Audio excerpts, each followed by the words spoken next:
We are live, and just like Hello. with any good episode, I want to apologize to everyone. I feel like we failed this Mm. month with our choices Oh, of media we decided to do for Spooky Month because only one of these movies I would call a Halloween thing, or one I of would say these this movie pieces is this is a scary this This is movie. month. scary, Chris. Is This this is scary? scary.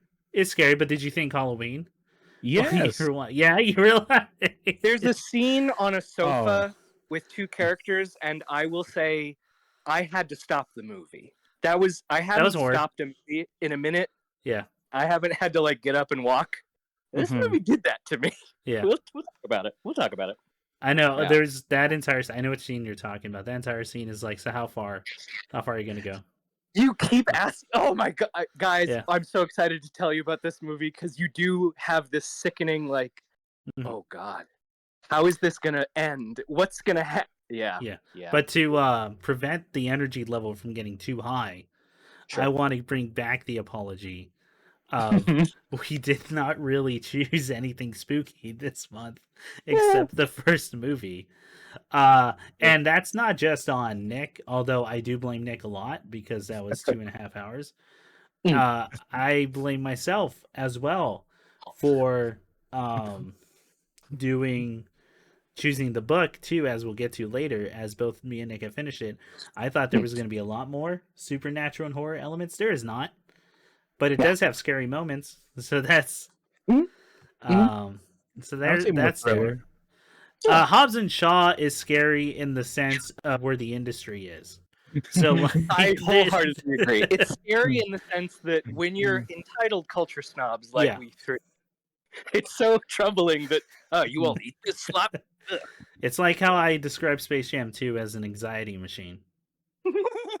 Wow. Yeah. John, don't do this to us. Maybe.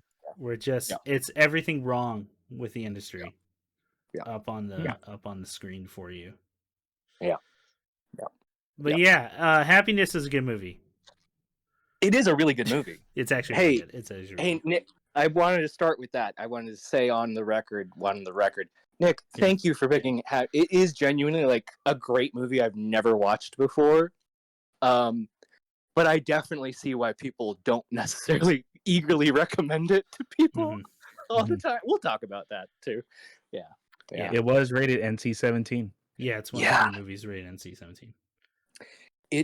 I don't think there's any full frontal nudity in it either. It's like it's just the subject matter. There's no nudity. Yeah. In this movie, it's just the implication of awful things. We'll get into it. So, Nick, you knew about this flick beforehand. Yeah. Chris, did you know anything about it going? I knew nothing. I've seen this poster before on the Criterion thing. Knew nothing in the movie. Okay. Other than Philip Seymour Hoffman was in it, I think that was like the only thing. I was told growing up that because weirdly this film and Boogie Nights both have illustrated covers. They're like cartoons. Okay. Yeah. And so I do definitely remember. Does that go in there too? No. I mean, it's kind of mislabeling. As a kid in the 90s, I saw those movies. Yeah. And I do remember being told, "Oh, you can't watch those." And I was like, "Yeah, he's unzipping his pants, but that's a cartoon boy on the cover. Surely I'm allowed to watch that." And both have Philip Seymour Hoffman, Boogie Nights, and Oh, that is true. Yeah. That's I true. Rewatch Boogie Nights, but I enjoy Boogie Nights now. I think I watched it once in like high school, but I don't remember much. It's a mixed bag, as I recall, but Got it. I knew, that's all I really knew going into this. Either was it had Philip Seymour in it. I knew that it had an illustrated cover that, as a kid, I thought, "Oh, why aren't I allowed to see that one?" Now I know. I know. So we can just get into the climax. Right. Yeah. It's gonna be a long one, but we're gonna try to start keeping these podcasts back to an hour. Yes. So we meet Jane Addams playing Joy Jordan on a date with John Lovitz, which is a funny start to a movie set in the 90s. We all knew the SNL dude. And it's so grim. Like, it sets a good tone for the movie. It is a deeply off-putting scene that is comedic in how awful it is, I guess. Yeah, it's so it does that thing classically where like you try to start a scene as late as possible. Yes. Something bad has been said. And she has rejected him. She has rejected him. Yeah, but you don't know that for a little bit. You can kind of suspect something has happened. Yes. And it's one of those things where they're trying to get back to the illusion of normalcy. Like, after something awful. It reminds me a lot of like that famous Ernest Hemingway short story that I'm forgetting now. Hills Like White Elephants? I think so, right? Where it's about abortion. Like, yeah. And you don't find that out until like, or you don't find out the couple is talking about that for like halfway through. Yeah. And maybe you could figure it out a little bit earlier nowadays, but like back then, it was so like taboo to talk about that kind of stuff, which is what the big deal was with that short story. Mm-hmm. This opening also made me think of a previous episode of our pod where we talked about the graphic novel acting class, like just a man and a woman in a restaurant, and the tension is palpable. It is so uncomfortable. It is not going at all how either of them would like this to be going. And I don't know, I'll just say quickly, for a punchline to start your movie, having John Lovitz scream at a woman till she cries, "I'm champagne and you're dog shit." Yeah, you're dog shit, yeah. That's a great start. Great start. Yeah. And you find out so many things, like art was a big part of them getting together. Yes. The best part about that entire sequence to me is the fact that we do not see John Lovitz ever again in the movie, except for him being wheeled into a body bag because he committed suicide. Which is very funny, but also screams like even the fact that John Lovitz is in this movie was very obvious to kind of get like people to watch this as a comedy and to stick around, and you never see him again. No, it's a kill. No. It's a total like bait and switch or like red herring, which is interesting of itself that we're not following the schlubby guy, we're following the woman. Yeah, because that doesn't happen a lot, especially around that time. True. It was always about the schlubby. We're always supposed to feel for that guy being rejected. And actually, like, the movie kind of does make an argument with both John Levitt's character and with Philip Seymour Hoffman's Alan. Like, how much should we empathize with these? Like, both of them put forward different versions of, I'm not traditionally attractive, and that's why people treat me so badly. That's why people fucking hate me, and I can't get laid. But then it's that incel thing of, and that's why women are dog shit, and I hate them. And it's you get the funny line right after that. We'll not to jump around too much, but where you're introduced to Philip Seymour Hoffman in therapy, and as he's describing basically a really aggressive sexual fantasy with a neighbor of his.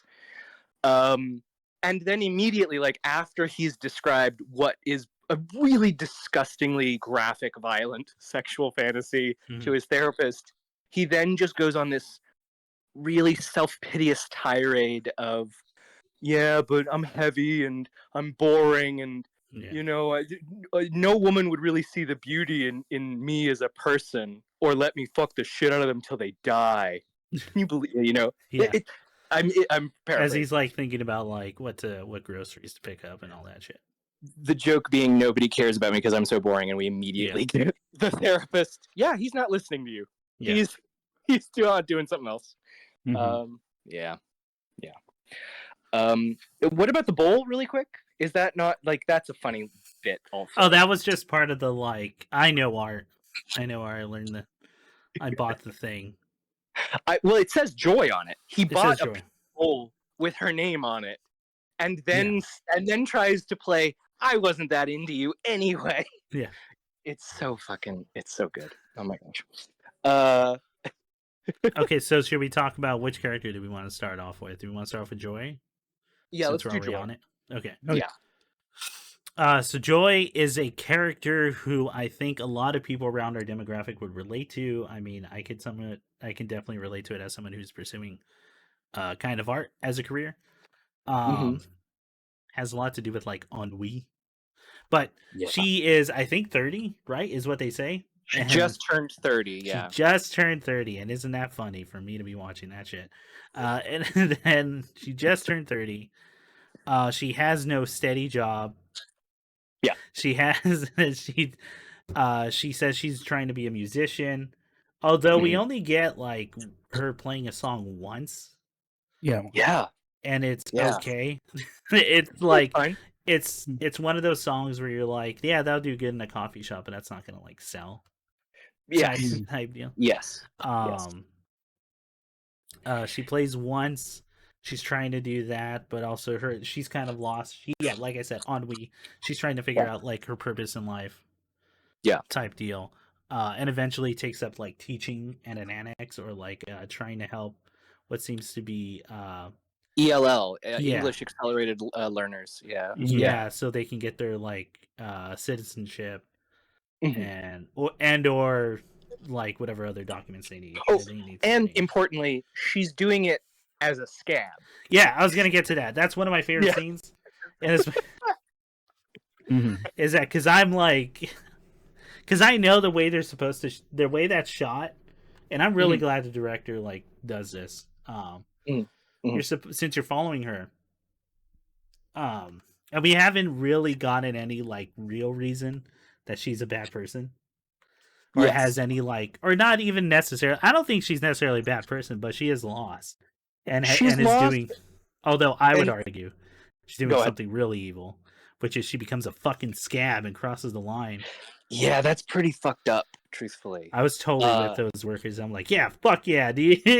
Yeah, fucking get her. Well, and then the idea of, I think that a lot of the negative aspects of Joy, rather than we'll get to the other characters. Joy's most negative aspects tend to be, what's the word I want here? Like kind of the path of least resistance. Do you know what I mean? Like so many instances of her life, like you kind of think, wow, if you pushed back even a little bit harder, maybe you would not feel this way. Like the John Lovett scene, he's blatantly an asshole, and if she called him one, you would be on her side. Or the scene with Joy and her sister, her married sister, which is, it's such a, that was a hard which scene she's for me to insane, watch. but I fucking hate the wife, but we'll get to that. Oh god, but yeah. But it's interesting just because so many of these scenes set the idea that it's just the nature of these people are bad together. You know, we'll get to her. Like, I'm incredibly proud of my motherhood, and so I look down on everybody who isn't a mother. Not just that, it's very much like the Mad Men thing of like, I did it. We're married, 2 kids, white picket fence. Well, not white, but they're in the fucking burbs. They're in the burbs, yeah. And like, they have the big house. The only one of them needs a job. The other, the wife can be a full, like Trish. I just looked up her name. Trish could be a full-time stay-at-home mom, and she's like super, like proud that she's in that moment in there. She's like, a traditional mother, and she's super proud of it. We could argue that the only person who is truly happy in this movie is maybe her, but for the sake of like, because she has such a warped view, right? Okay, of life. I would say at the end that changes, and but I mean, like at the start. I mean, at the start of the movie, happy or like she's happy. I would argue it's an illusion of happiness, but I don't think she knows that. Yeah. No, She's acutely not aware of certain anything. things in her life. Many things. Yeah. And I think that's why, like, the first time you meet Trish, you kind of get this deal that she is like constantly comparing Joy to Helen, the successful one. Yeah. And I felt like, well, at least watching that, I do kind of get those like small jabs, or like indirectly saying like she is better than you, or like that feeling. I don't even think they're that small of jabs. I'm like, I know what she's fucking. You know, you're fucking doing. It's Joy who's like not saying anything. Yeah. Which, and I'm not trying to blame victim here, but it goes like back to Joy's character of she's not pushing back on anything. Yeah. When her sister Trish, which by the way I have to throw out to the actress playing that role, Cynthia Stevenson, great performance. Yeah, she's a great comedic actor. She's been in a lot of things. If you've never seen her, but was she in American Beauty? I want to say possibly. I think she was married to a different pedophile. Yeah, no, I don't. I'll look that up. Okay. She's in Tim and Eric. Oh, tight. Okay. Stories as Matt's mom, but that's one episode. I keep going. I'm looking up. She's in Scandal. Well, no, that's one episode. Oh, when Trish is in the kitchen, she's talking to Joy, and you get the sense that Joy Jennifer's is the body. punching. Oh, wow. Okay. I Love You, Beth Cooper. So don't get that was the same year. Okay. Snow Buddies. There we go. That's what I remember. You get the sense that Joy is the punching bag for almost every situation. That people very quickly clock Joy as being a people pleaser.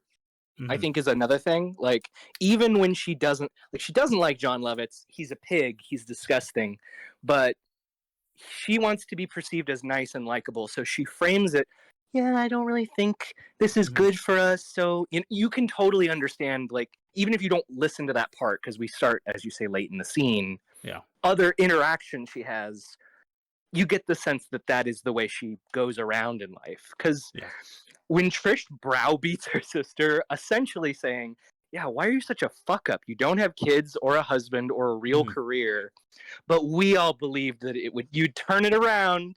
We knew you could do it. It's going to be better soon, I'm sure. And Joy cries, and and she cries after being broken down by her sister's harping, and doesn't even have the strength to own that feeling. She says, thank you so much. You're the only people who really love me. It's heartbreaking. It's fucking heartbreaking, actually. Yeah. And we could even argue that, like, the way she sees familial love is people telling her that she's shit. Like, it's super. No, it's fucked up, and it introduces you to Trish. Yes. Well, I'd just be like, oh man, she sucks. Like, she fucking sucks. Like, it's the I already mentioned, the nuclear family thing again, reminiscent Mad Men for me, in the sense that, like, the American dream, but like the American dream was this like product to be sold for Mad Men, and here we're seeing what that actually does and that form of isolation. We're gonna get to my take on isolation here when we get to the end of everything. These are very lonely people, by the way. Oh, they're all lonely, and I would argue they're all lonely, but we'll get to that. Okay. So back to the annex. She crosses the picket line. They're all really mad, and I'm like, yeah. And then she gets in here, and they do the thing of like, I'm a strikebreaker, like it's something to be fucking proud of, which is when I went, all right, so where does the director see this? Because, like, as someone who looks for that type of stuff now in movie and TV show. What was that? Oh, important. Don't worry about it. Don't worry about it. What was that? Don't worry about it. It's fiction. It's fiction. But he's like stripey, so I'm like, yeah. And like, even her class is like fucking scared. Sure. Oh, yeah. Hell yeah. The only one is Vlad. And you're like, oh, is Vlad supposed? And it's supposed to be like, Joy's whole thing is supposed to be like those romantic comedies. She wants something that the media has sold her, and I think her sister Trish is a part of that. Part of that expectation, definitely. Yeah. Oh yeah. So she meets Vlad, or Vlad's like the one stands up for her, and she's like, "Oh, thank you for like." She's saying like something nice. Yeah, seems very nice. Vlad is nice to her sees her on the street. He's a taxi driver. She's like having another breakdown after being called a scab, which you should feel bad for being called being a scab.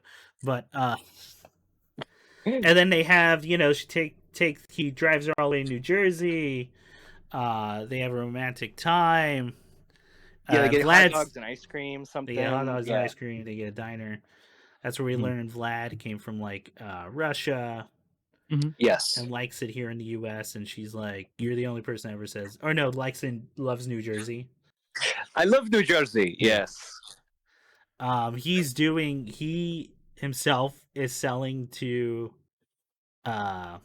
Joy, like, as like, this is all the things she kind of wants to hear. Yeah. And whether she knows it or not, and even plays guitar after she doesn't want to play guitar. Yes. And he sings not a bad song, actually. No. He does all right. No, his song actually like sounds better. Like, a song like it's better. Whereas Joy is like, because the song she's singing is Happiness, like, which is played at the end. Yeah. But the moment she's singing this part where like she hasn't quite figured it out yet, like what that song actually is. Yeah. Like she's only on the surface of it, whereas Vlad just kind of goes for like, this is gonna fucking rock her world. Right. Yeah. And it does. It does. And it works. I want to also point out, like, there's a good interaction before he's invited in to sing, where Joy is trepidatious about inviting him further. Yeah. And he immediately says, "Oh, you're a lesbian?" Yeah. And she has to kind of wrestle with, how am I going to respond to that? No. Mm-hmm. Yeah, okay, I'll prove it. Why don't you come inside for a minute? That interaction, that's he's I think like, I love lesbians. I love lesbians. Mm-hmm. And then they make love. They sleep together. They sleep together. Is that what you're working up towards? I thought you were working up towards saying something, and you're just like wrestling with, how do I say they fucked? How do I get to the fucking? Well, they fuck and immediately. Well, go ahead. Go ahead, Nick. No, I was gonna say. I mean, that's the punchline is sex, right? Sex. Well, the punchline is, I will go now. Yeah, he just leaves. Yeah. He just fucking leaves. Yep. And then, like, you as an audience are like, okay, now I know what this was for him. Mm-hmm. Well, for her, it was like this most romantic thing, which is like, it's both, but it's also like both on them, right? Yeah. Like, he is very deceitful, but like Joy herself is like so eager to please. Yeah, a people pleaser and like doing all this. Again, it's not like, I don't even think the movie's like blaming the victim here, because I think it shows both are like super wrong or whatever. Mm-hmm. But it is like Joy is not helping the situation. I think that the movie has that perspective. Yeah. That Joy, and we'll get to that moment, but Joy does have a genuine moment near the end where she takes agency for her own behavior. Oh, maybe we can talk about it with Vlad. So she goes back to his apartment because before they had their hookup, she said, "What do you do for a living?" "I am a thief. I thief things." That was my occupation in Russia. And she goes back to his apartment because he stole her karaoke machine. Is that no? It was right? her CD player, her stereo.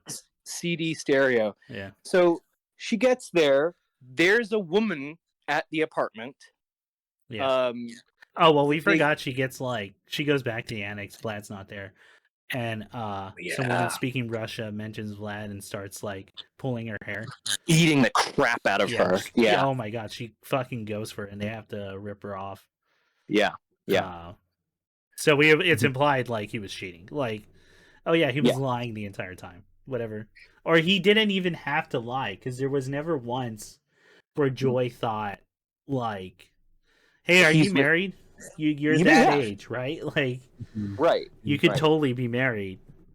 Well, and then it becomes like a whole other level of yeah. So I'm curious what you guys think, and we'll talk briefly about the second Vlad scene, because one, the woman who answers the door has a crazy black eye, like the half of her face is bruised. Yeah. Oh yeah.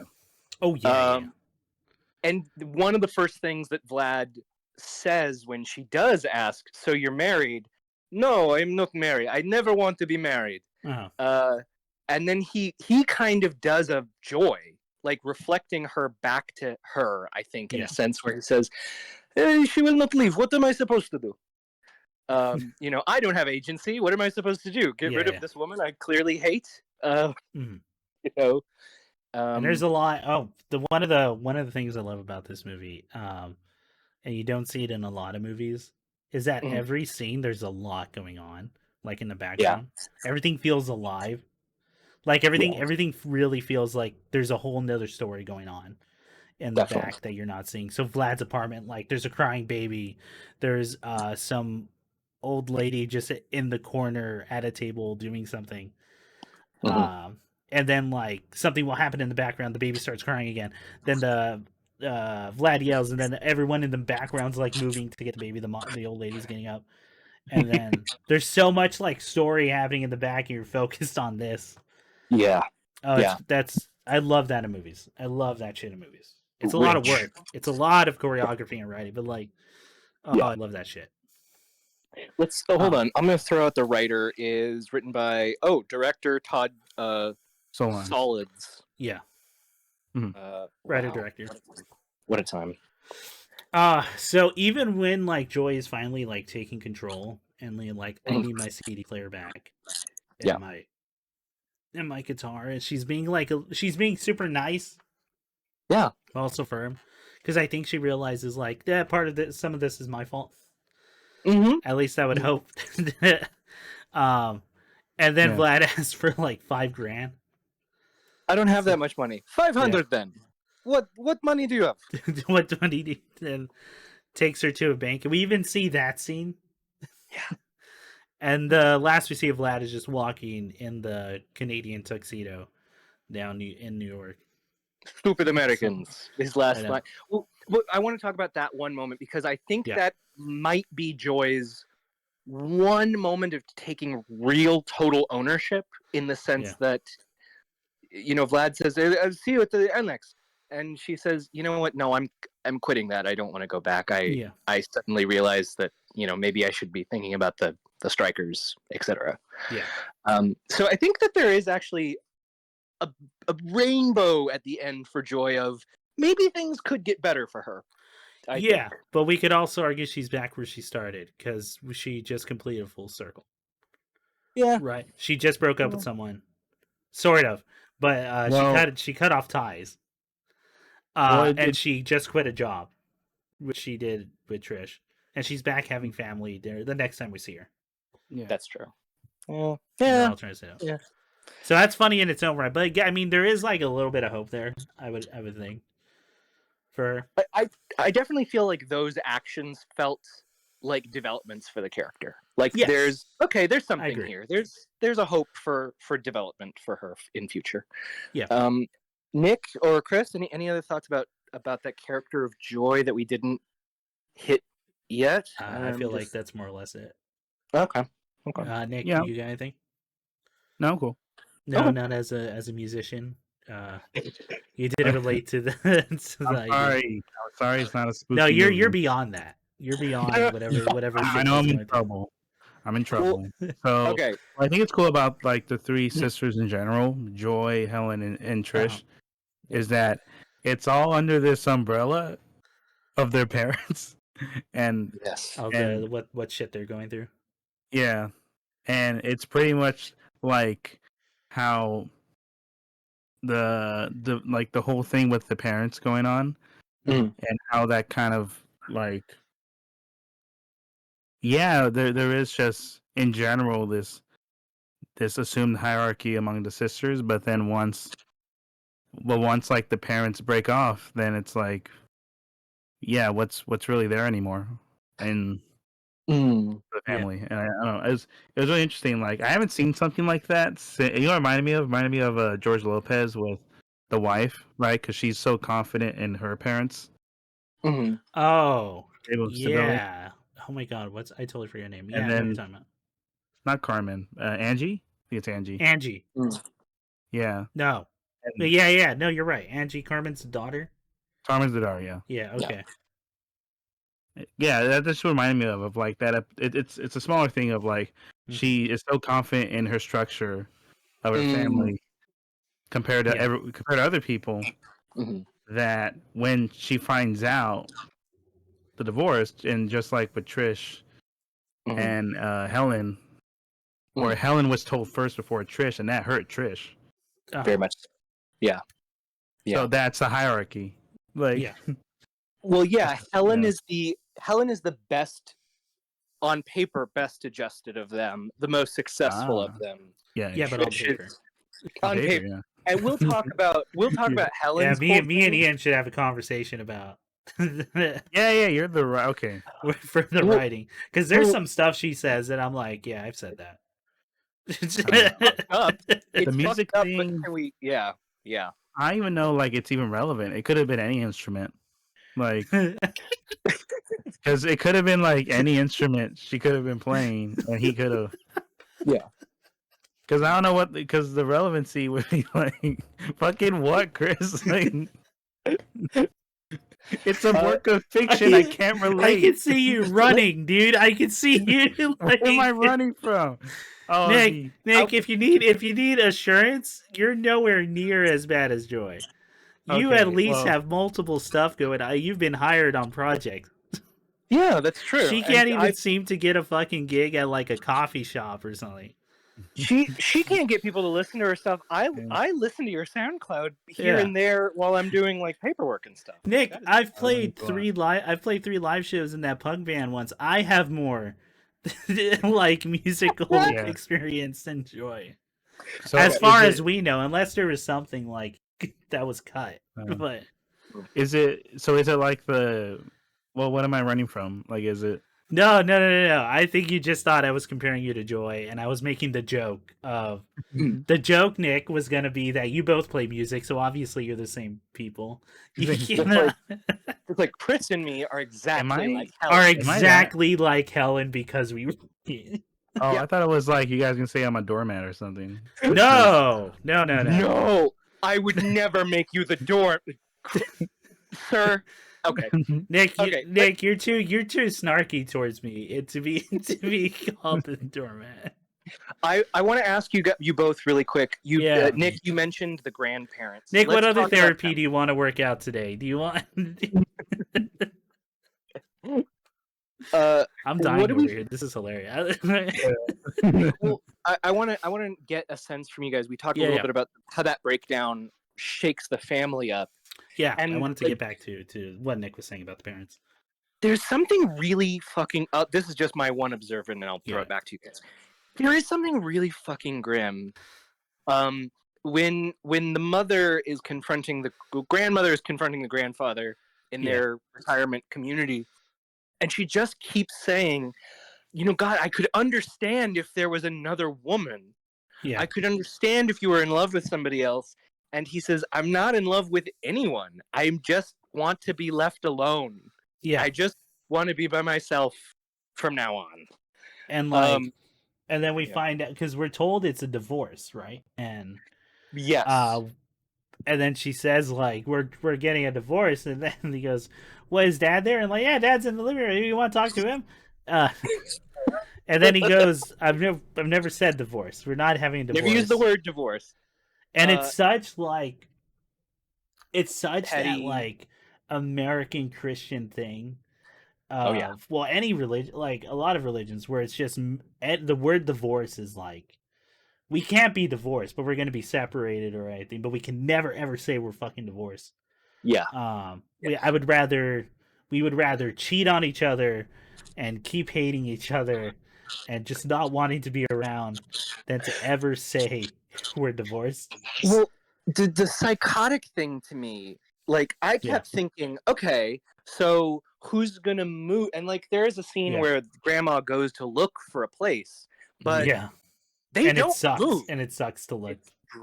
It's brutal. Yeah, at that age, and it sucks because she finds someone young that like really, like, she actually probably finds the perfect person to help her through this. Yeah, but we just assume that seeing another old person there in a walker like scares her. It's that thing of like, again, it's gonna come back to my whole thing about isolation later. It's that thing of like, yeah, this is where I will die more than likely. And I'm going to die alone, in the sense of I'm not in a family. Like, I'm not necessarily around people that even love me, because like the dad doesn't love her. The dad has his own. We'll talk about what what the grandfather's talking about. Because his is another whole thing that's really sad.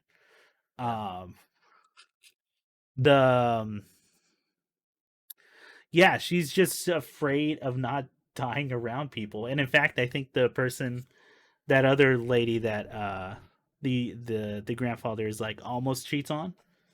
I think she says it best, where it's like, you don't want to die here. No, I don't want to die alone. Like, I don't want to die on my own and all that. I would rather be around people that I hate. Well, she doesn't say that, but the mom, I feel like I'd rather be around people that don't want to be around me.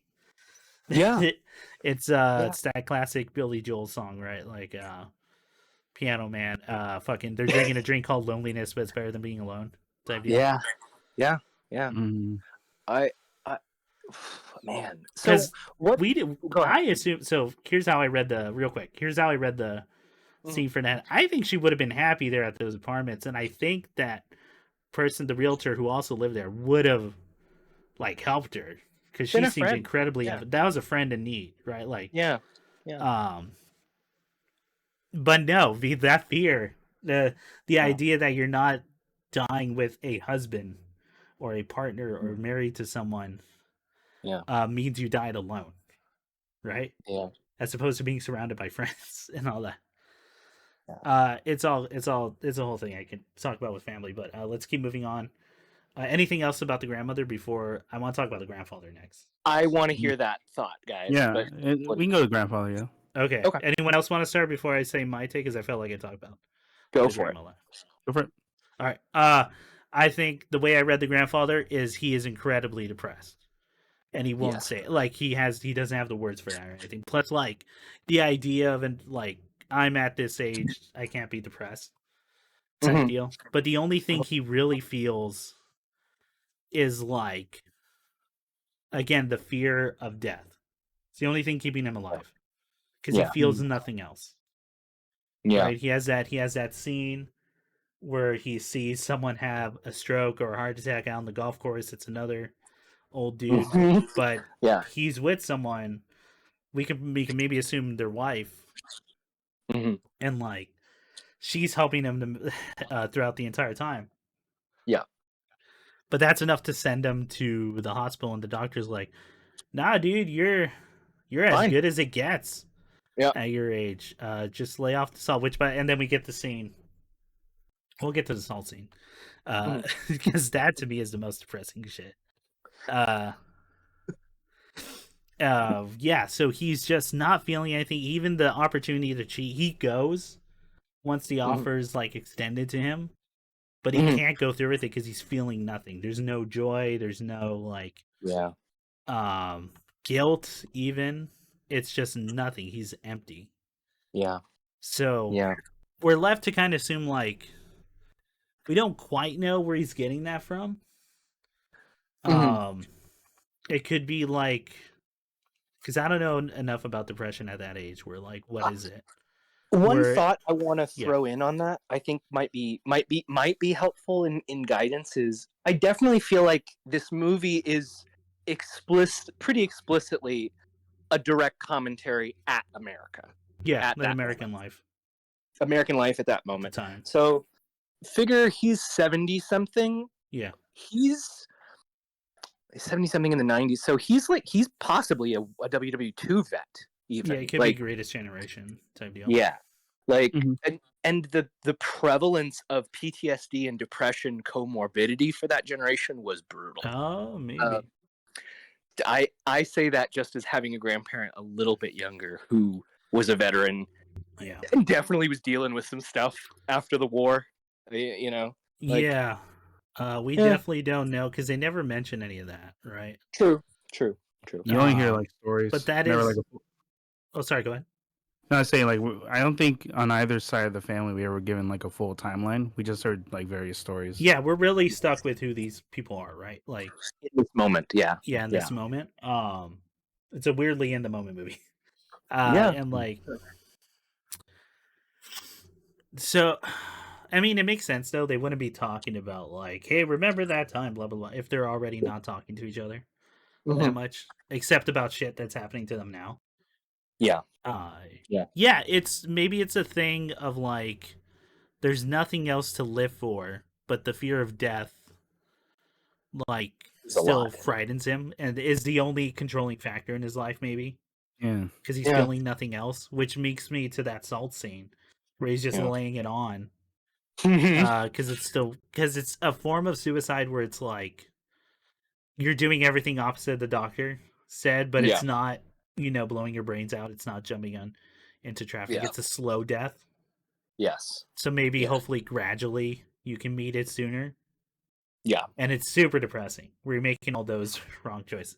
It's the same thing that leads to like, people drinking themselves to death, or like, doing incredibly health deteriorating things. I don't want to. I don't want to go crazy off book, but I'll just throw out a line that I just remembered from Jason Pargin for next week for our next record. What a lot of police do when they retire? Alcoholism. They love it. They think it's a great way of spending time when they're retired. So definitely, definitely. And that book's also about isolation. Hey, what's? Oh my god, this will be the month's theme. Hey, what's scary? Being alone. Being alone. Being alone around people. Being alone in death, around others in life, every moment. The loneliness. Very poignant to today. Very Halloween, yeah. Yeah, very Halloween. Did you ever hear that thing of like today's future technology will be to fight the disease of loneliness? Jesus. Versus like trying to solve another problem, like a bigger problem. You know how it was about like water or like gas or oil and all that, or war and health. The biggest leaps in technology will be towards loneliness. Oh, so something along the line. I gotta find that article again. Because I don't know. Because I always think water is the big one. Sure. To me. Yeah. Also, I feel like helium's got to be figured out at some point. We're running out. Yeah. Well, I think it's maybe that said, the loneliness thing, because that's the most I think that's the most like direct. Yeah. As water and stuff, we just assume it's going to be a given. Mm-hmm. Right. Where I mean, again, like like you said, like I feel like we're still taking too much advantage of our resources. Is what I'm saying. Yeah.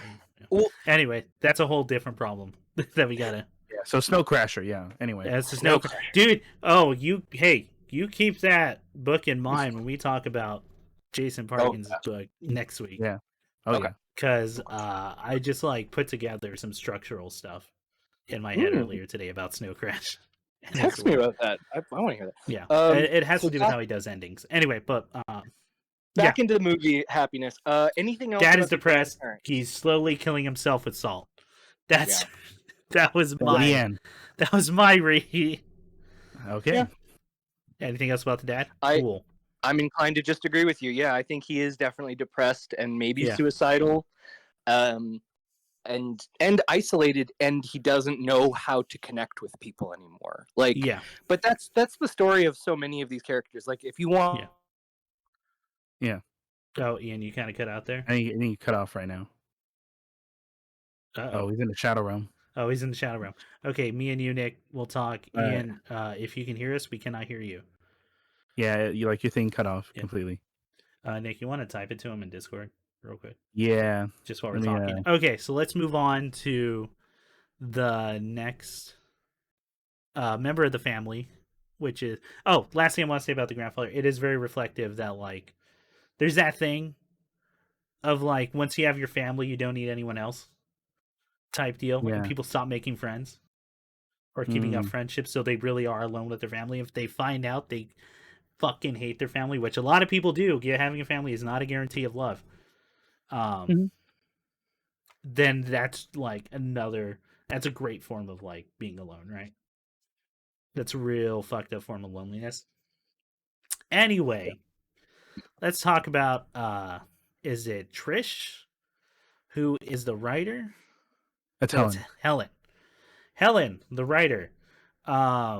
She seems to have it all, and even she believes she's over it, but like I think she secretly enjoys that. Yeah. The fact that she's over it. But she's also like kind of psychotic. Yeah. As we'll get to. But it comes from a lot of like feeling like she's a fraud. Yeah.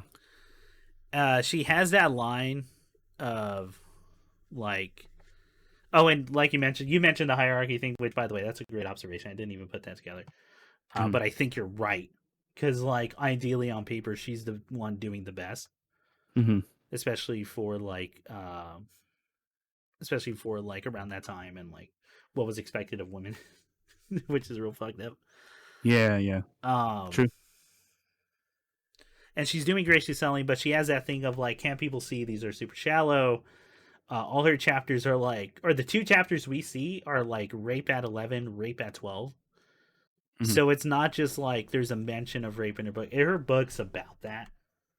Yeah. And she says she's never been raped. She doesn't know. She's just exploiting the thing, and people can't see that. And as we find out with her story, she is 100% right. She is a total fraud. And is exploiting others because of her own thing, right? Yeah.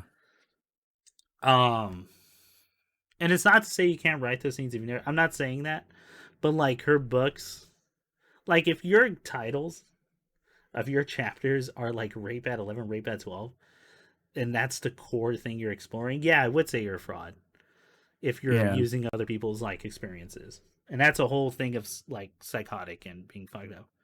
But she doesn't really have any worth writing about. I think that's the thing. No, she comes from a wealthy family. Yeah. Like they're all praised her whole life. Raised their whole life. They're all doing really well financially. She's having a torrid like affairs with all these good-looking dudes. There's a dude working down like on her bed as she's like chatting with her sisters. Oh yeah. Yeah. Best character. Ooh. A little bit of static there. Great character. Can you guys hear welcome me? back. I can hear you. Yeah, welcome back. Sorry, say something one more time.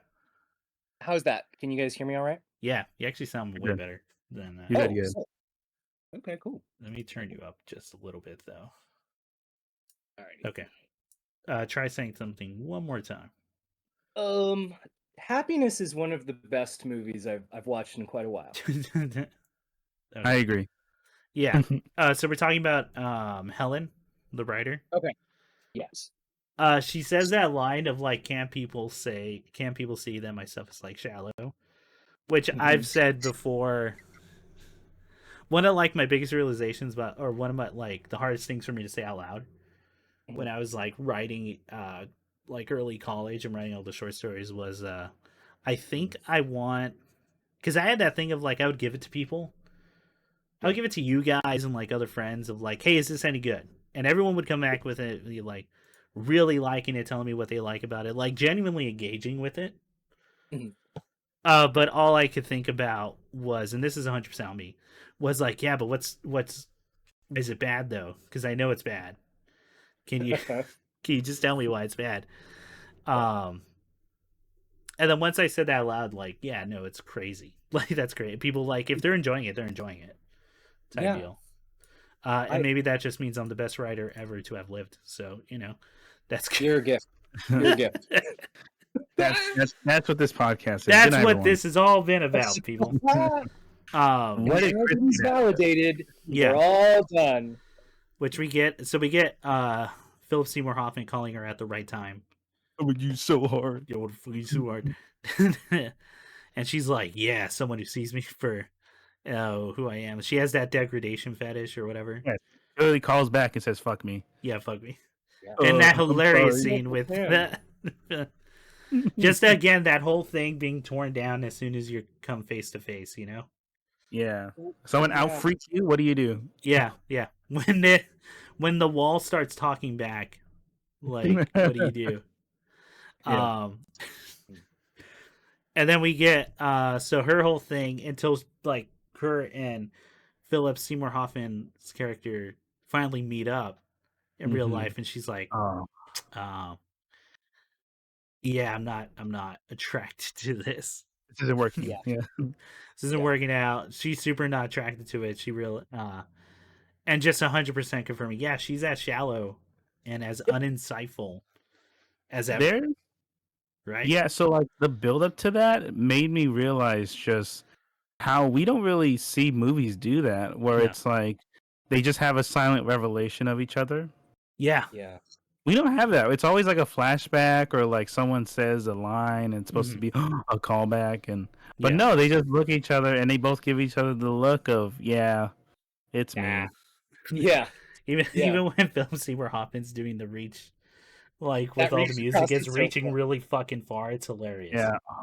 That's comedy gold. And that's perfect on both of them. Because her, like, how quick she says it, how cold she says it. Yeah. No eye contact, no looking. No, they're not even looking at each other. Yeah. That scene's fantastic. That scene's excellent. Like, and it's both music cue and, like, just acting. Have you already, guys, hit on Helen's kind of obsession with like her rape fantasy, like the other side of that, as a part of her feeling shallow and undepthful? You want to go for it? Because I kind of touched upon it. Okay.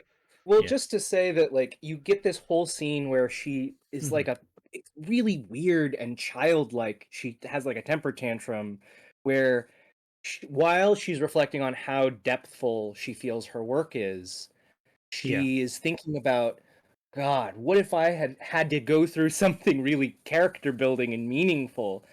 And she's genuinely upset that she didn't have something violent and sexual happen to her growing.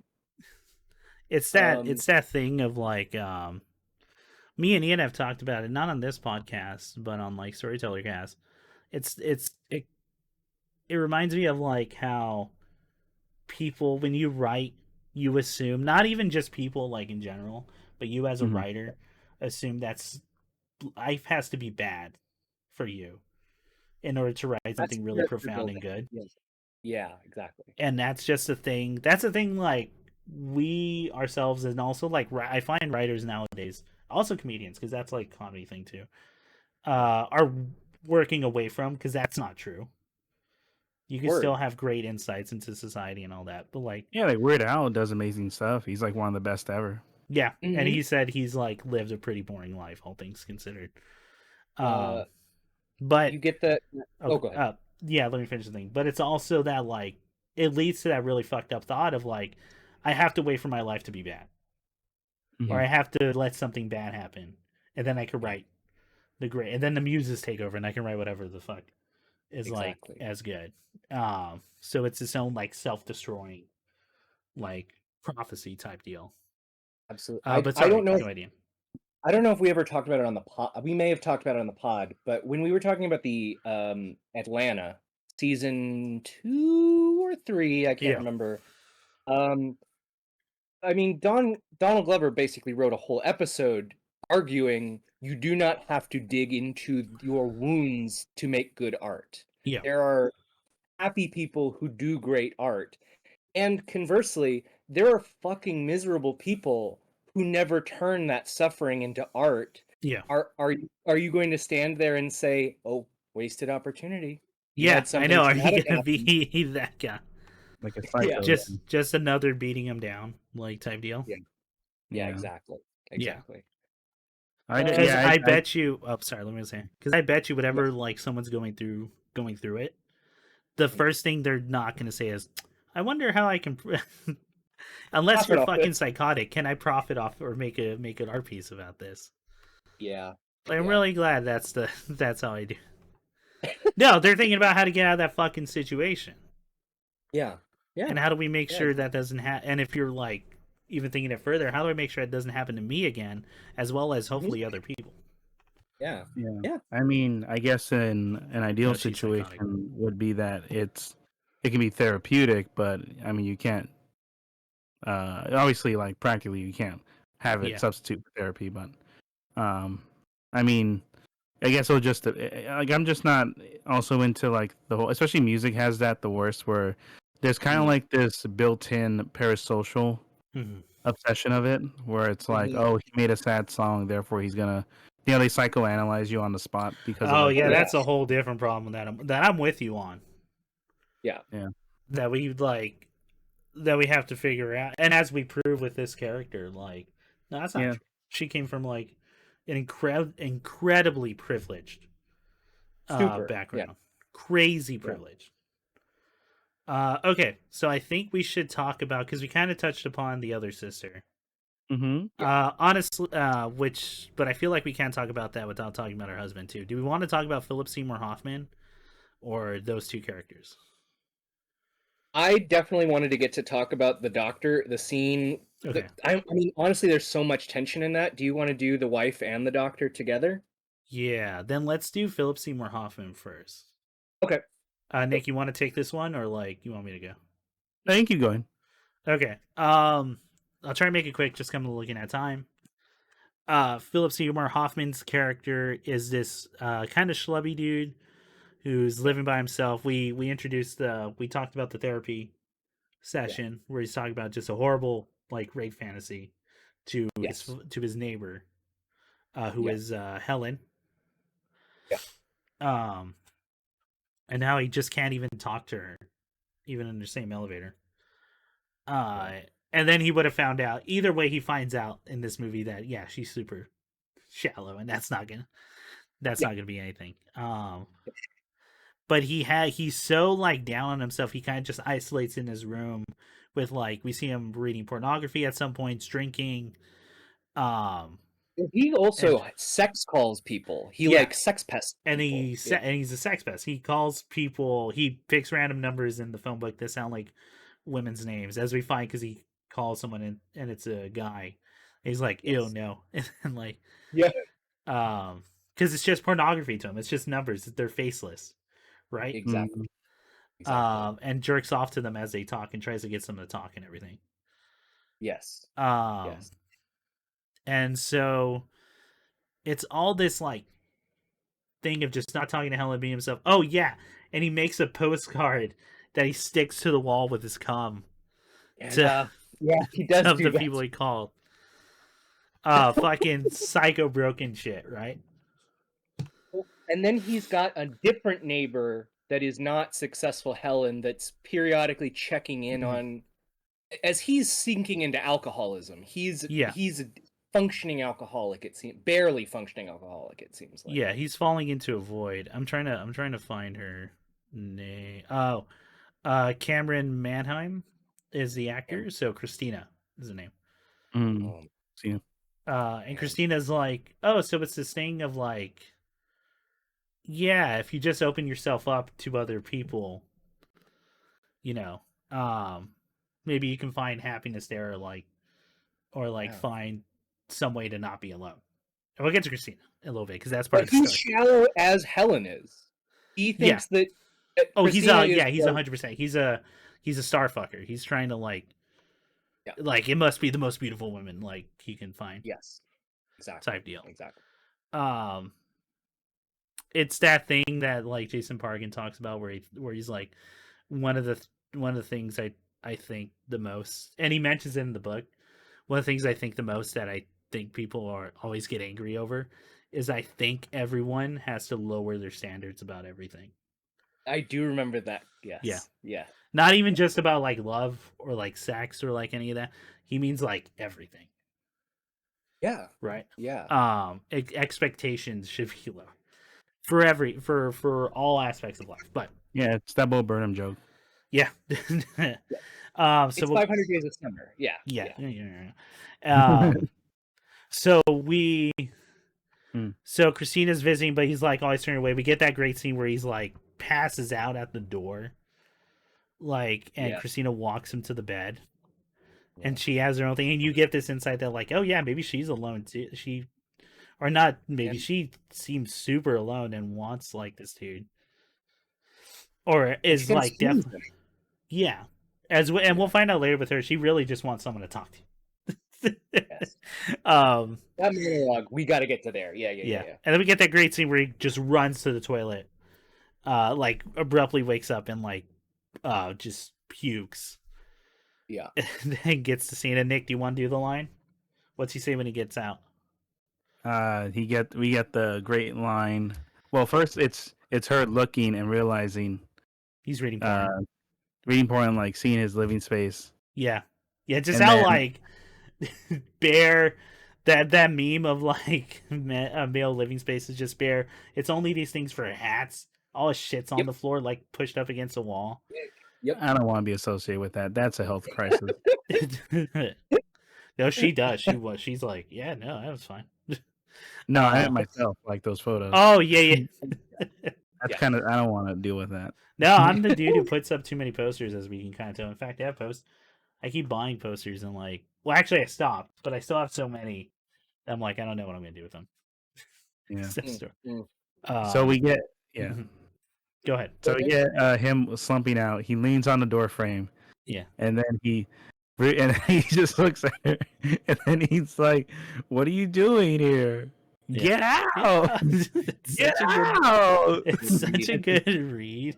Like a fucking child. Like, yeah, it's great. Yeah.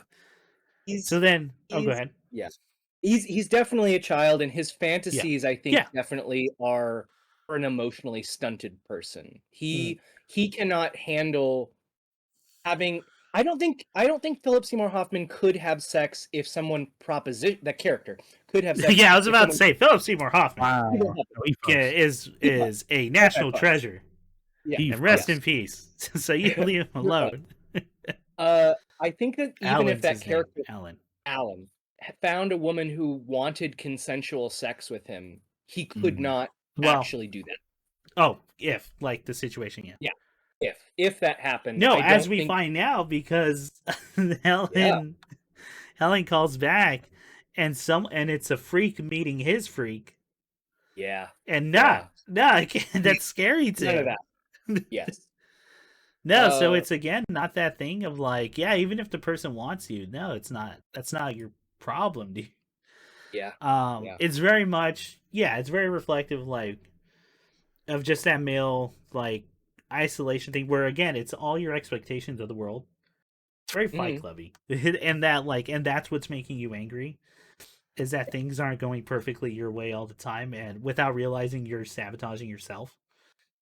Yeah. Instead of like listening and being open to the people around you and what they're saying, because again, we get someone literally knocking at his door as like, hey, you want to go on a date? I bought these tickets to the ball game.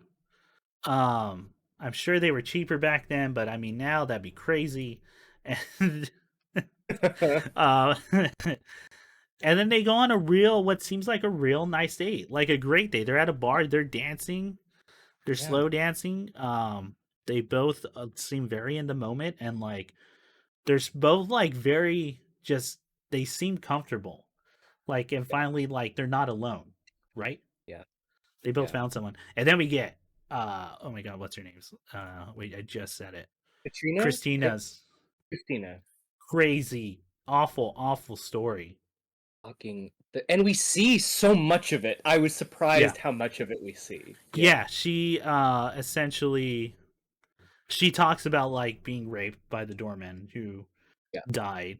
Had a heart attack, and they didn't know. Sorry, heart attack or an aneurysm in her apartment, or no. She said he was bludgeoned to death in like the lobby.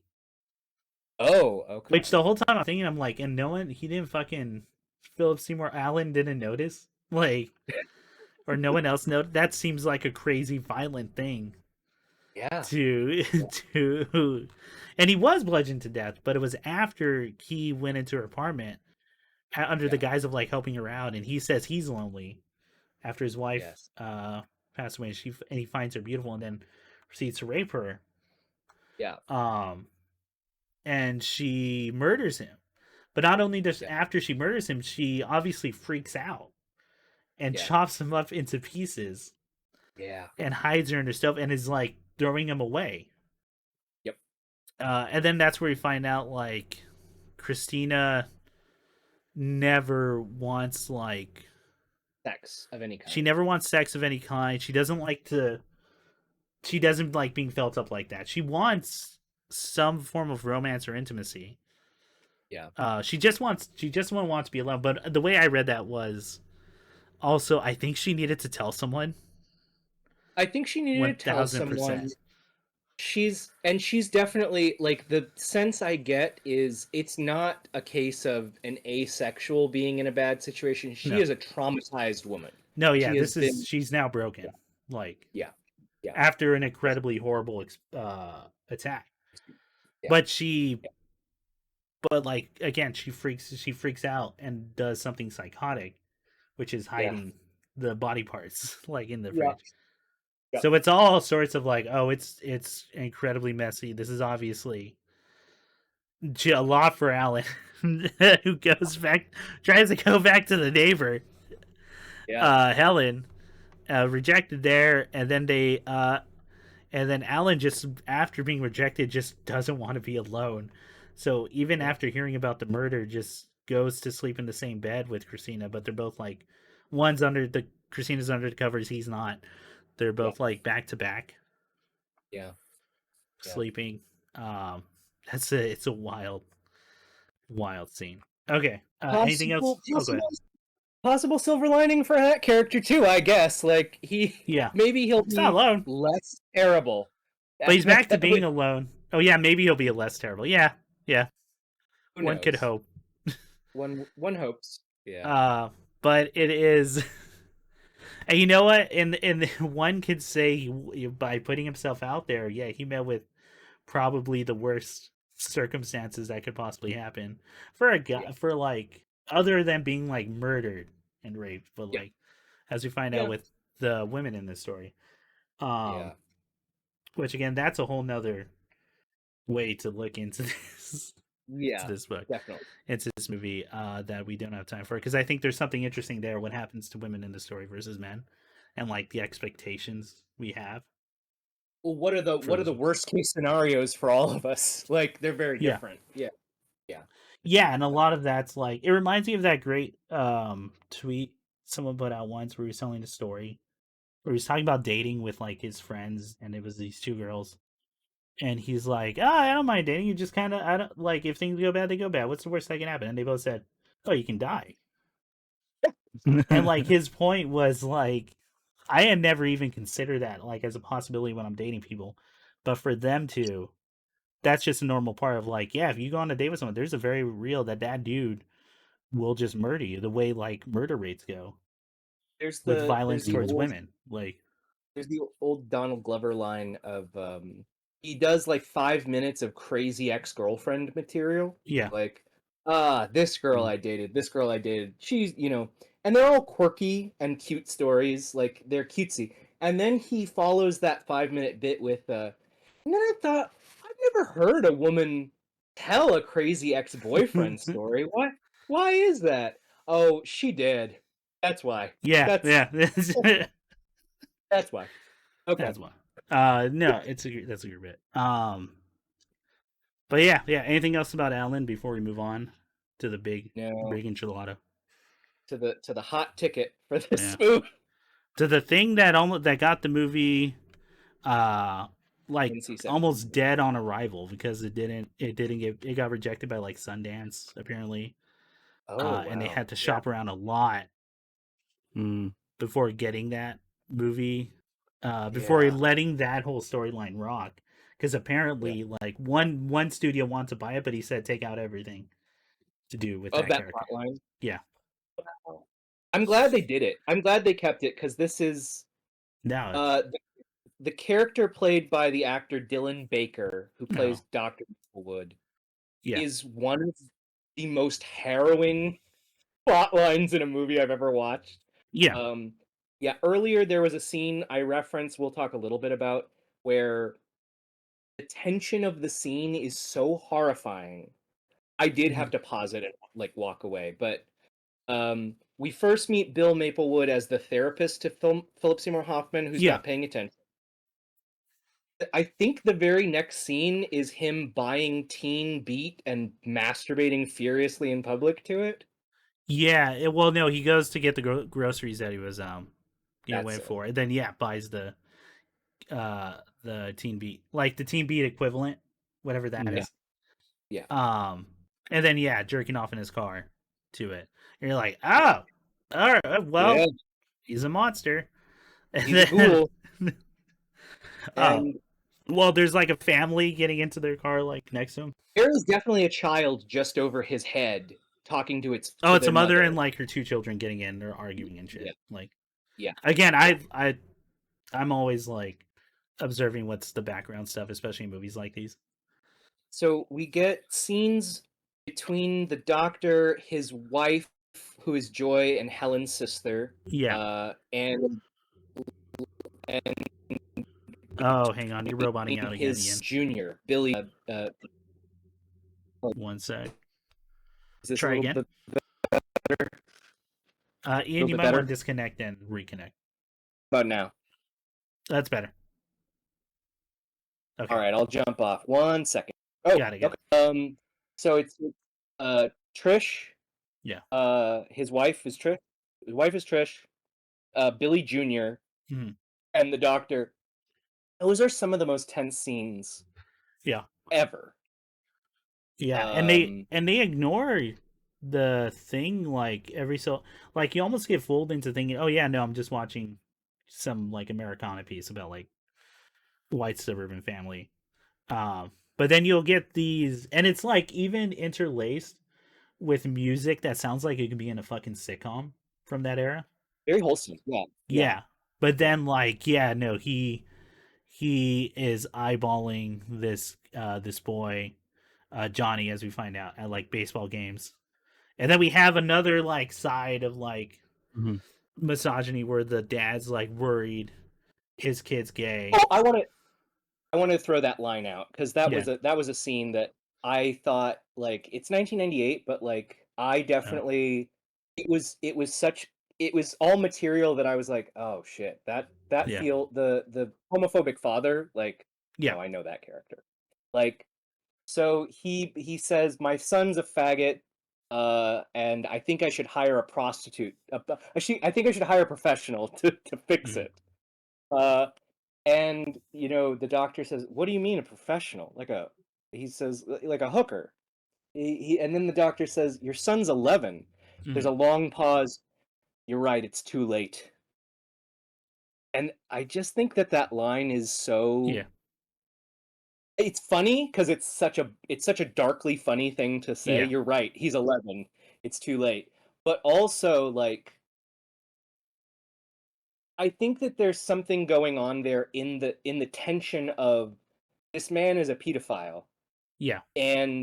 But at the same time, but he's also aware of what's right and wrong. Like he's also aware of what's right and wrong. Yeah. But then this idea of the father who is horrified, and it's horrifying and it's disgusting, but the father doesn't feel like there's an issue if it's a woman and he's in control. If it's traditional. Yeah, the double standard. I will let my barely past 10-year-old son have sex with an adult woman because that will make me feel more secure and that's fine. And fine. That's that's not pedophilia, even though it is. Like exactly. No, you're right. It's such a all that shit. It's very much what's it called that It's Always Sunny episode where Dennis talks about his first time having sex was with the librarian at his school. And how gross that and he's describing it as this great story, and they're all looking at him like horrified. Dennis, you were raped. Like, you were molested as a boy. Molested. No, it's a beautiful story. What are you talking about? So yes, there's a scene wherein, and it's so frustrating because I think that all the dialogue they give the kids in this movie feel so organic and real. Yeah, they actually so, feel like, real questions. Also, his son's kind of like an asshole, but well, bit of an asshole. Yeah. But you know what? I mean, it's a teenage kid figuring out his body, so it's like there's like you can't really blame the kid too much. So I'd say, like the first half of the movie, I'm terrified that the character that Dylan Baker is playing is going to molest his son. Yeah. Like, that's the sword hanging over. And then you get introduced to his son having an effeminate friend. And you see the plotting unfold, and we are and it's almost done in this weird comedic thing. Which never came off. It's kind of done in a way that, like, it doesn't come off to me like he's making too much light of the situation. It's just more of just kind of like slowly ramping up to like this horrible thing, right? And there's playing with the tension of the scene that's comedic, because he's going to drug the boys with ice cream. His son shovels it down. He drugs everybody in the house. Yeah, he drugs everyone in the house. Everybody, and then the only one is the victim does not, partake. Johnny doesn't partake. Yeah, and then he's a picky eater. And then he does. Picky eater. But that whole scene is just played for the tension of it. Oh, what can I give you that you'll eat right now, Johnny? Anything, And then we get that follow-up scene, and I think the scene that I was thinking the whole time, wow, I think this would be really hard for a 90s audience to stomach. Yeah. Yeah. Is the scene wherein we've already seen Johnny stayed home from school. He's got blood coming out of him in the restroom. Yeah. He has been molested. He has been raped. And the doctor's trying tactfully to understand what has happened, who has done this. Because they know. They've seen these signs before. Yeah. Type deal. Until the father like bursts out, "You've been raped. You've been raped." And he's, I mean, and then the performance is amazing and painful. It's great. Yeah, the way he delivers that is like so fucking. It really is what that scene needs, like type deal. Yeah. It's both like, it's both funny, like from a comedic standpoint, but also like it does break the tension of going, we're gonna say it. We have to say what this horrible thing happened to it. It's just really funny that he's yelling at the child. Yes, exactly. But it's a horrific realization. I think that's just a kind of like, it feels like lightening the blow, but it's still horrifying. A little bit. Like, to me. Yeah, it doesn't lighten it too much, but like, but it's still fucking horrifying. And then we find out. Oh, go ahead. I was just gonna say, the black irony. Again, this movie's full of really dark twists, but the dark irony of, like we alluded to earlier, like, horror of horrors. You were molested by an adult man instead of the woman that I had envisioned it happening with earlier in this film that I alluded to. Yeah, that's and then is the next scene the dinner scene with the drug addict teacher? Is that? That's where we find out. Yeah, everyone who takes drugs, according to the mom, should be like murdered or like thrown away and locked the key. Yeah. Just anyone who's done drugs. Anyone. Which is again doubly funny because like she was drugged in a previous scene. Yeah. And we get that. Yeah. Oh, go ahead. No, I was gonna say in that whole thing of like, sometimes you don't even know if you do. Or like, and also maybe there's not, you know what? No, I was gonna say maybe there's commentary on like prescription drugs, but it's not really. No, they don't dwell on it too much, but it is part of I think the irony there. I agree, especially as her as being like a wine mom. I think. Yeah. Oh yeah, she's drinking like a big ass glass of wine like during that. But yeah, go ahead. And then we get like the dad like pushing back, like, well, if it didn't affect their work, I don't see why we need to make a whole case out of it. Like, people make mistakes, guys. Yeah. Immediately followed by the police come. No, he gets a death threat, and then the police. Yeah, he gets come. a death threat from Johnny's dad. Yeah, yeah. And so we now know that everything's kind of coming together. They've found out. I mean, do you have anything to say other than I just kind of wanted to touch upon Billy Jr. and Dad's scene, because that's an amazing fucking scene. It's the acting on that kid. Before we get to the last to the ending of it. Yeah, because throughout their dialogue with each other, they're having these heart to heart conversations, which again feel very like sitcom-y, where the son will ask the dad a question, but it's all like about really like taboo stuff that you don't talk about, like the son asking what an erection is, what's come, like, because he's hearing the shit on like the schoolyard. Yeah, and he seems to worship this one kid, or like really admire this one kid who seems to be kind of like super popular on the school, because he's like, oh, my parents would let me stay at home alone and all that. And then so he's like peer pressured as well to find stuff, and he wants to be part of that in crowd. But with that conversation, you're always there those horrific scenes of like, in the back of your head, the dad's a pedophile, and they always end with one thing of like, you want me to show you or like help you, just like, oh my god, so fucking scary and horrifying. And I just want to say that there's a scene at the end of that scene where Dad is telling him, is confessing. He's telling him exactly what happened. Yeah, he's caught dead to rights, I think, at this point. So he's he even admits to he gets the name confused with what he thinks the cops are calling for, self-implicating himself. Where it's the other friend who was alone at home. But you want to talk about you want to just get to the last scene?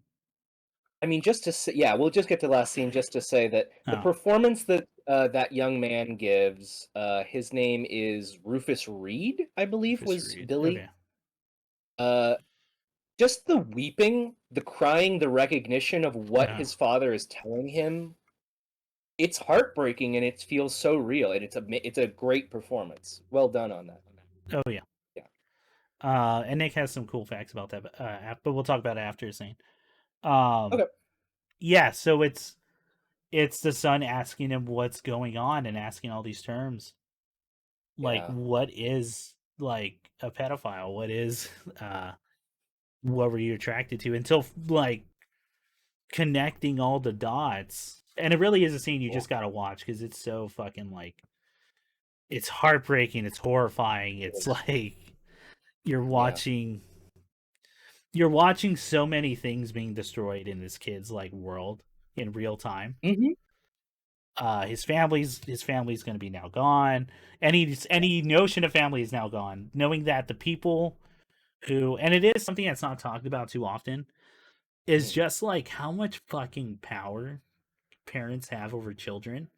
And one of the harshest things of like kids, one of the hardest lessons kids ever find out in their life, because no one ever like really teaches it, is when you have to stand up to adults. And like tell them, no, you're the person who's fucking wrong. Like, or like realizing they're crazy or psychotic or like all that.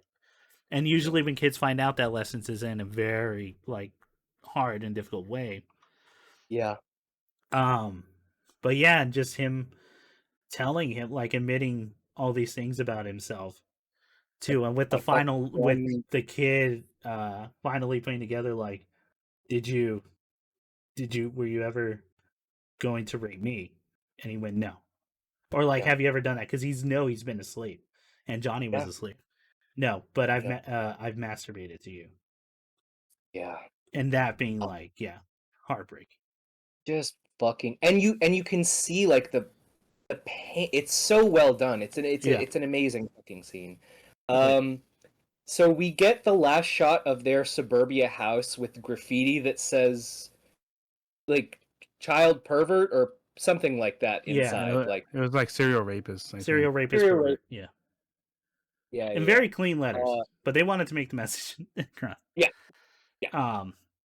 And then we get the last scene, which is a dinner of the family that remains. In the grandparents' place, where for some reason the grandfather is still there. Yeah, he's still there. not left. Well, because he doesn't want to die alone. Ian, I've been talking about it. People are so fucking scared. Like, if it's even if you hate the people around you or don't feel anything towards them, people would rather stay in those situations than die alone.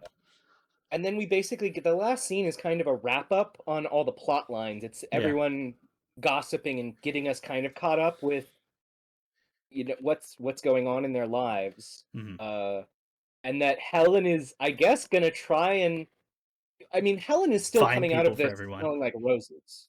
Yeah. She's the ostensibly in power one who is now kind of surpassed even her parents. Oh, Mom, I'm looking for someone for you. I'm looking for someone for you too, girls. Trish and it all has to do with being with someone. Yeah. Because I mean, financially, they're all fine. They're like it's, or like all that. Yeah. And then is it Trish? Trish is the wife. Yeah. Who's just like, it's the same attitude, but she's like, no, if I guess bad things can happen to people. And then the final line of Billy saying, "I finally came." No, I think it's I came. I came. Yeah, to the family at dinner. Hang on. What happened before, Chris? Oh yeah.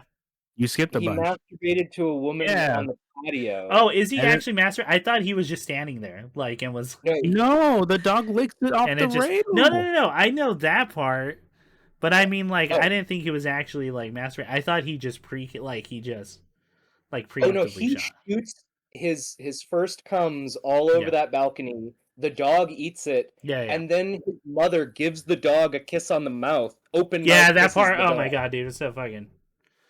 Yeah.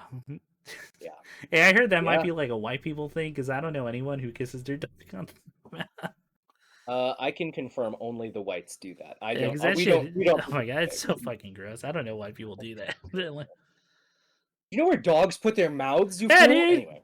Well, that's what this movie's about. That's what this movie's about. That's what this movie's about. And then the fucking I don't know who plays the song at the end. It sounds like the Bare Naked Ladies to me, but it all sounds like the Bare Naked Ladies. I know all that kind of music sounds the same to me. Like,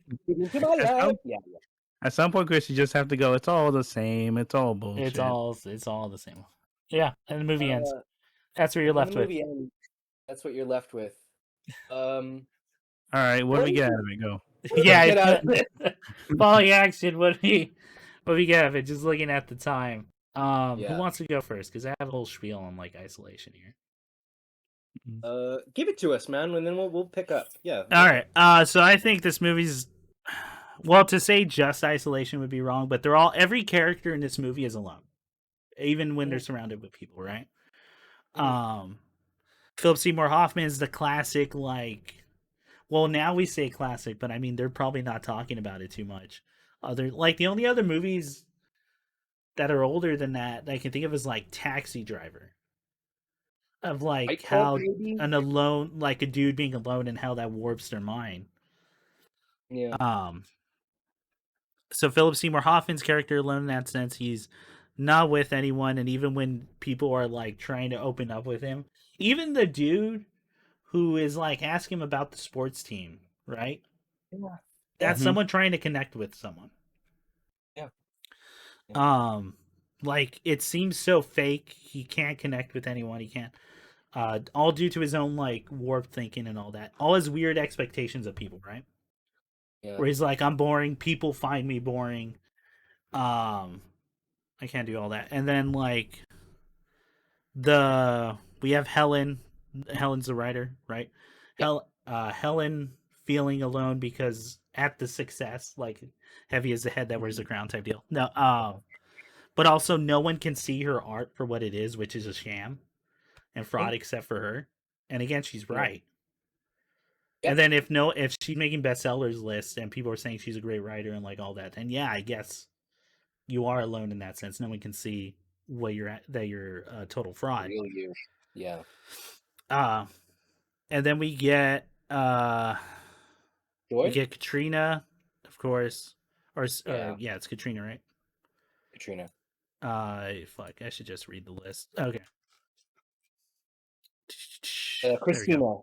Yeah, let's move Cameron on. Manhunt. John Lovitz being Jane having it's all just like a classic tale of ennui and like being alone in that sense, even around her family, who don't even really see what's going on with her because they think she just needs a man.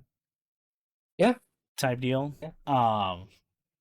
And then we get Bill, Doctor Maplewood, who even around his family, he's living the American life, thinks he's like, well, no, he is like alone in that sense, and that has to do more with his like psychosis and like perversion.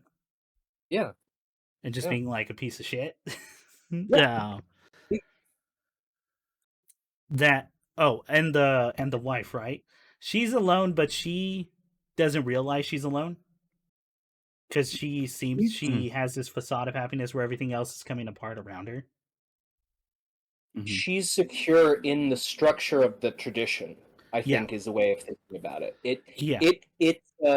I kind of want to pick at what you'd said earlier because I agree with it actually of that Christian value, or let's say a very religious value of like quote unquote traditional family and things like that. Yeah. That structure. Well, I would also argue the traditional family is very American too. True. That's true. That's what Mad Men's about. That whole idea didn't come about till like the 50s or 60s. That's true. It's a very new idea. I think I should maybe frame it around structure, like cultural or religious structure. Either one, but to say like there is a way of doing things that has been set down for us. Yeah. I don't have to think about that shit. I'm a wife and a mother. That is the role I was born into. So I don't have to reflect on the emptiness of my life because I'm doing all this stuff. I have everything I want, right? That means I'm doing great. That means even though we get hints of like, yeah, I wondered what I could have done if I had pursued art and writing as well, but like, yeah, I went for the family. So it's my thing. You can't do both. Yeah. No, God forbid. As well as like, yeah, it's all these things that are imposed upon like American, like especially. Where like Philip Seymour Hoffman's character Alan, like he should be married at that age, you know, he should be in a happy relationship, family, working 9 to 5, doing all, and he's fucking miserable and cannot connect with people because he's so isolated in this lifestyle.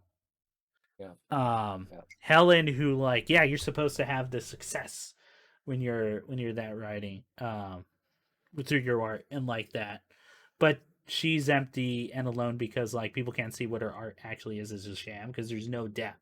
She hasn't found beauty in art. She's just doing some weird facade to make money. Right? Yeah. And no one else can see that, and that's leaving her, so she's unfulfilled in that way. Jane just keeps kind of bouncing around and letting things happen to her versus like taking charge, and even when she does, she doesn't pursue it for that long. It's why like the annex thing, her doing that is supposed to be like usually in any other story that's she's changing her life for the good, but she's jumping headfirst without thinking about what she's doing because she just wants change, right? Yeah, of any kind, even if that means scabbing. Yes, and fucking strike breaking.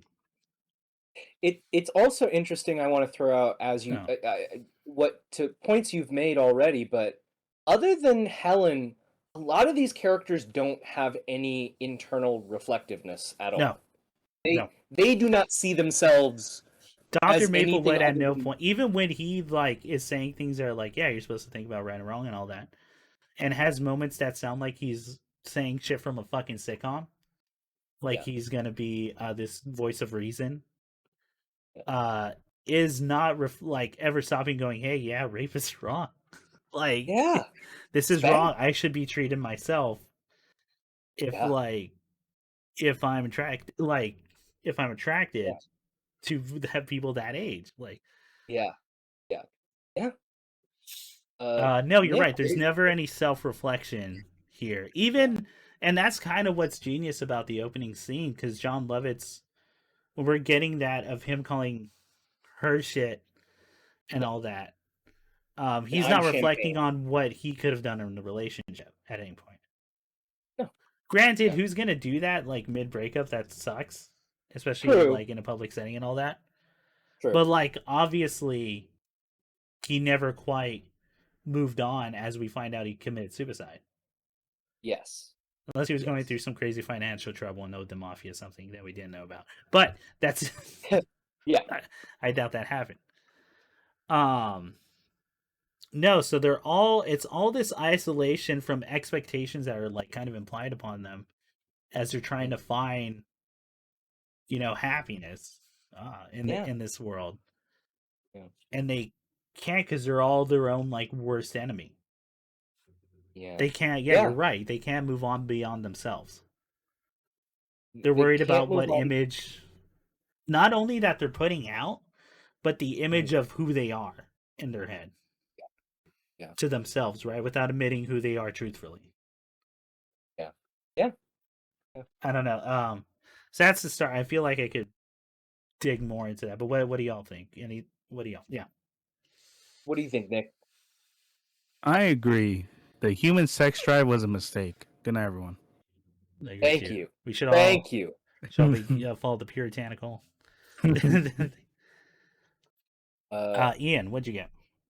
what did I get? I think just to add one more step to what you said, I agree with what you said, Chris. I think also, like, this movie is so full of people who, again, because of that inability to reflect or that inability to connect, either one of those, except for maybe that lovely woman who worked in realty. Yeah. We get so many instances of people actively making it worse on each other. Yeah. Even when they're trying to be helpful. Like, I do think on some level Trish thinks that she is being helpful to her sister Joy. Mm-hmm. I do think that she believes her own bullshit. She believes her bullshit. And so when she does these incredibly barely passive aggressive things and is like, yeah, you're really maturing. I think it's going to turn around for you. I mean, 30, you still have a few years left. Like, all that backhanded. Like, she genuinely thinks, like, no, this is helpful. This is going to get Joy where she needs to be. Yeah. In the same way that I would also say that I think Vlad is maybe the happiest character in this movie because he is happy to be the most selfish bastard, and he's accepted that. Yeah, well, you know what? Okay, I can see that argument. And I'm fine with that.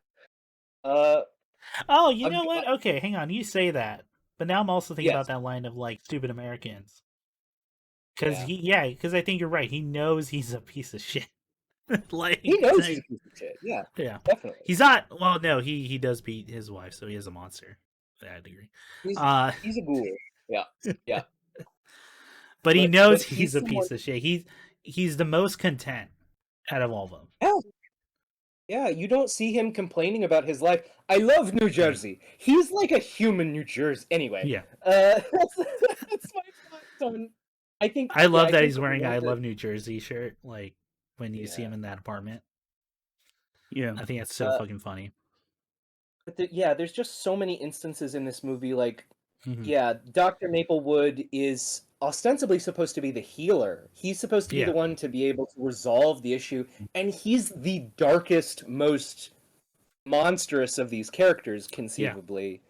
Even after, like, and then they give you a murderer in this movie, and she's way more likable and redeeming than he is. Yeah. The way I always read Katrina's thing is like, it's so much like, and then after murdering him, you should have gone to the police or something. Yeah. After, because she's so justified in what she does. Yeah. Definitely. I think she's 100%. It's just like digging that hole for yourself type deal. Yeah. No, that Katrina's whole thing is all fucking like tragic to me. Yeah. But anything else to say? What else did you all get from the movie, or should we keep going, or should we move on? I guess I guess we already kind of touched on all those things. Yeah, I'm ready for the next. All right. Did we like the movie or not? Nick, Nick, go. 2 thumbs way up. There you go. I rewatched it like 5 times now, but yeah. As John Lovitz would say, 2 thumbs way up. Right, he's the voice of the guy? Great. The critic, yeah, he's the critic. Yeah, he's the voice of critic. Okay, I'm remembering. Well, remember, I recommend this movie as part of when we watch acting class. And it was because there was a hint at one character whose character reveal is that he's exactly the pedophile. Yeah. Wait, which character is that now? Oh, the bald guy. Yeah. Okay. Oh wow, I didn't put that together. Oh wow. Okay. Well, audience, we give you 3 great Diddler movies to check out this evening. I don't know what else. There you are. Oh man, we're gonna see if this even makes on YouTube. We're not big enough to be for them to the algorithm to guess, right? I don't know. This is artistic discussion, guys. Come on. Yeah, it's a fantastic movie, incredibly well done, funny, that tackles like subject matter that movies just don't do. This won't be allowed. And it's not even that thing of like, I'm just going to show and whatever happens happens. No, he's got a very clear stance on like everything. He's saying something at every little turn about this. I think it's also a great look about just like how fucked things are with like middle America society, because they're all again doing super well for them. For themselves. Alan can afford a single apartment like in New York on his own. As a writer. Yeah, and just that kind of what happens from that kind of isolation in there. Yeah. That's on the outside. On paper, everything should seem like you're doing well. But like in reality, everything's fucked. Yeah. Super fucked. Also, like acting class is a discussion about facades. Yeah. Oh yeah. Again, and not just with like towards the public, but also with yourself. Yourself, yeah. I think that's the big one. Okay, so Nick, would that be your recommendation to people? For if after this discussion of the podcast, would it be acting class? Like just a full like a snake. Go watch Happiness, then acting class. No, I think for me, in terms of recommendation, would be Tom Solon's other film, Palindrome. Okay. I would say if you want to follow the thread of his very open discussion of Middle America and the essentially the 90s traumas of suburbia. Yeah. You would I would totally recommend Palindrome. It's another one. Palindrome. I don't know if it's as good as Happiness, but it's up there. Okay. I'm just gonna recommend Happiness. Go, and I would recommend our podcast on happiness. Yay. Yes. All right, Ian, what would you recommend? Or not? Sorry, not a happy. Fuck. Acting class. Acting class. Yes. Class. By Nick Donazio. Hey, go listen to our episode on that. It was a few weeks ago. This was like months ago. Anyway, Ian, you go. What do you recommend? I'm going to recommend another movie that I hope we talk about one day on the show. It's Synecdoche, New York, written and directed by Charlie Kaufman. Okay. It's I don't know if either of you have seen it. It's a great movie about life and art and playing roles, where Philip Seymour Hoffman is living an accelerated life as a playwright. He wins an award. He wins a Nobel grant to produce the great play, and the play is a warehouse the size of Synecdoche, New York, that he fills with actors living out the lives of people in Synecdoche that he's written the entire lives of. And so there's like elements of like faith in God, the relationship between the creator, writer, and the mythical deity itself, and there's a lot of good stuff in there. That sounds super interesting. Nice. Yeah. All right, then I think that's gonna do it. Hmm. Stay tuned for the next episode where Spooky Month continues with Jason Parkin's book, latest book. I'm starting to worry about this Black Box of Doom, which I can't wait. I've already read the book. Might hopefully get a chance to read it again before we talk about do some real deep diving. But yeah. All right, good podcast. We went way over the time I wanted to, but like whatever. Yeah, we did. We'll make it work next time. We'll keep trying. Yes.